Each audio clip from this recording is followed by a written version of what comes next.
Before we get started, click the link in the description below to see my #1 weight loss diet program that changed my life. The problem, your weight loss plateaus, or you're gaining weight. Woman standing on scale. If you aren't losing weight on keto, there are a number of ways to kick your keto diet into high gear, says Leanne Vogel, nutrition educator, host of the Keto Diet podcast, and author of the Keto Diet. Up your fat consumption, Vogel suggests. Make sure at least 60% of your diet has high-quality fats, like olive oil, avocados, grass-fed beef, coconut oil, pastured eggs, grass-fed butter, and ghee.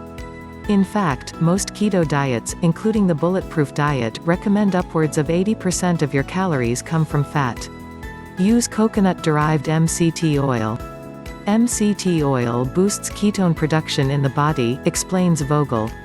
This gets you into ketosis faster and gives your body more ketones to use as fuel. MCT oil also curbs food cravings, increases your energy levels, and boosts your metabolism. Put MCT oil on your food throughout the day to keep ketone levels high. It's flavorless, so you can blend it in coffee or smoothies, and drizzle on salads, sushi, or vegetables. Bulletproof intermittent fasting, aka fat fasting or fast mimicking, is another surefire way to deepen ketosis and kick-start weight loss. You eat only healthy fats, and your body believes it is actually fasting, so you get all of the benefits of fasting while enjoying your favorite fatty foods, Vogel says. To mimic fasting, skip breakfast and drink bulletproof coffee, made with grass-fed butter and MCT oil, instead. Because there's no protein or carbs, your body thinks it's in fasting mode. Meanwhile, the MCT oil accelerates your fat burn. Learn more about why keto is more effective with intermittent fasting. Use a food tracker. Keto diet specialist and certified nutritionist Carol Freeman says that when people gain or stop losing weight, it's typically because they're not actually measuring and tracking their food. They're guesstimating. Or they're eating keto food and assume however much they're eating is okay, she says. Suzanne Ryan, best-selling author of Simply Keto, recommends using a fitness tracker, such as MyFitnessPal, to keep tabs on your macros. It can be helpful to track, even just for a week or two, to see if things are sneaking in that might have more carbs than you think or are kicking you out of ketosis, she says. The problem, you're struggling with hormone imbalances on keto. How keto impacts women's hormones. Hormones present a unique challenge to women that male keto dieters don't have to reckon with. The ketogenic diet is an endocrine-based diet, meaning we are relying on hormones to run the show, unlike other diets where calories in, calories out have a larger significance. Because of this, when women go keto, if we have any hormone imbalances, they're often brought to the surface, Vogel explains. Fibroids, heavy periods, endometriosis, these can all be signs of estrogen dominance, having too much estrogen in your body. Related, what your body type says about your hormones and what to do about it. Keep body fat at a normal range. Hormonal-related challenges can become especially pronounced if you are restricting too much and are trying to achieve a suboptimal level of body fat, Freeman says. Women's bodies are healthiest at around 22 to 29% body fat. Hormones function optimally in that range for women. If women are already very lean or low body fat and try to achieve a lower body fat, keto can wreak havoc on hormones, but that's not keto's fault, she says. Aim for a happy weight, understand that there's happy weight instead of your ideal weight, Vogel adds. If you have to fight tooth and nail to get to your ideal weight, it may not be worth the hassle and could be affecting your hormones. Instead, aim for a weight that's easy to maintain on keto. Generally, provided you aren't too restrictive, keto is compatible with your hormones. If you stay the course with keto, eventually your hormones will be able to regulate, your brain will light up, your energy will improve, and you'll feel more in sync with your body, Vogel says. Sync your diet with your cycle. Another way to manage your hormones on keto is to eat with your cycle. As a rule of thumb, Vogel recommends upping your protein macros on days 1 through 5 of your cycle, aka during your period. From days 6 through 11, from the day after your period ends to 2 days before ovulation, aim for really low carbs and a moderate protein intake. On days 12 through 16, opt for glutathione-rich keto foods, such as avocado, broccoli, garlic, and parsley, and carb up every night. At the end your cycle, on days 17 through 28, carb up once or twice with starchy vegetables.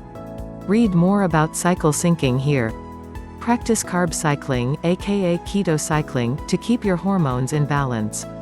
On a cyclical keto diet like the Bulletproof diet, you eat a moderate amount of carbs 1 day a week during a carb refeed.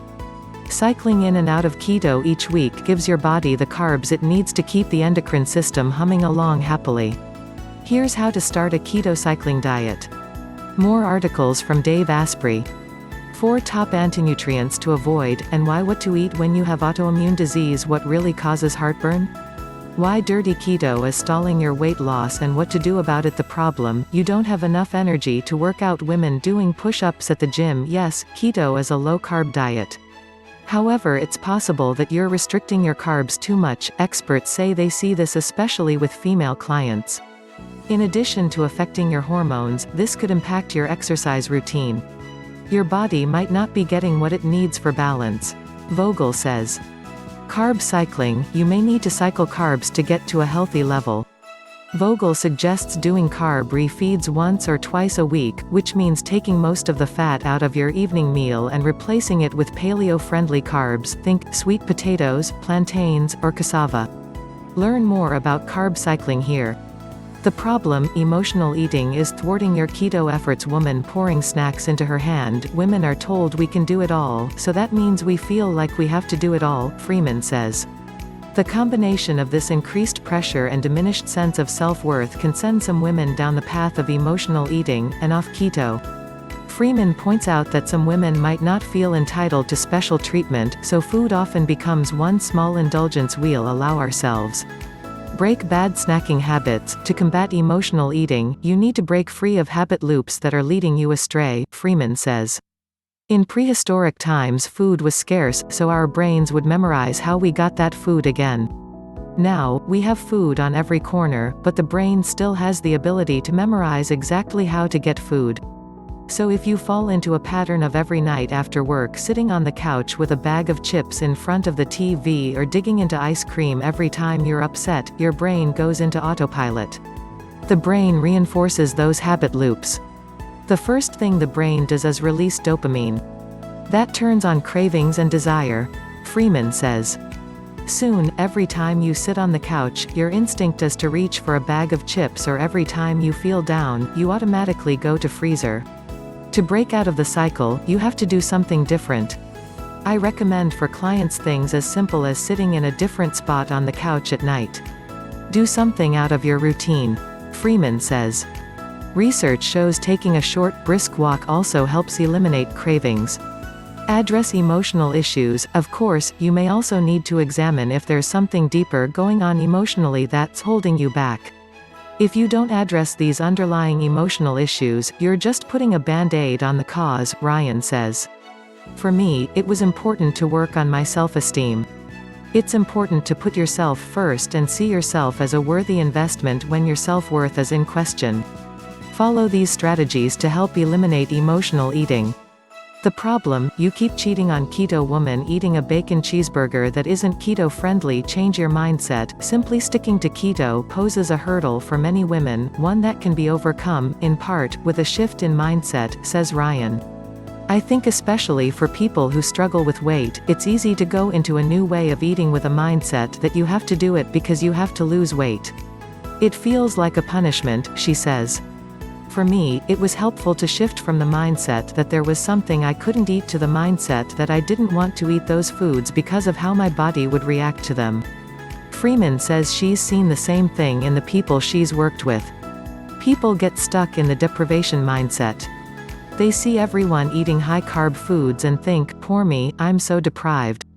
This propels them into the mindset of, oh, I'll have just one thing, she explains.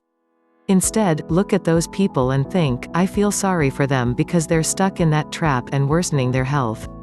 Cut out sweeteners. If it's sugar cravings in particular that are leading you astray, there is something physical you can do as well. To beat back sugar cravings, Freeman recommends getting rid of all sweeteners, even ones that are keto approved, for the first 30 days. Even if you're using a keto-friendly sweetener, it reinforces your craving instead of breaking the habit, Freeman explains. What that tells your brain is, good job craving, come again tomorrow. Do this 30-day no sugar challenge to wipe out cravings for good. If you found this video helpful, please subscribe to help support this channel.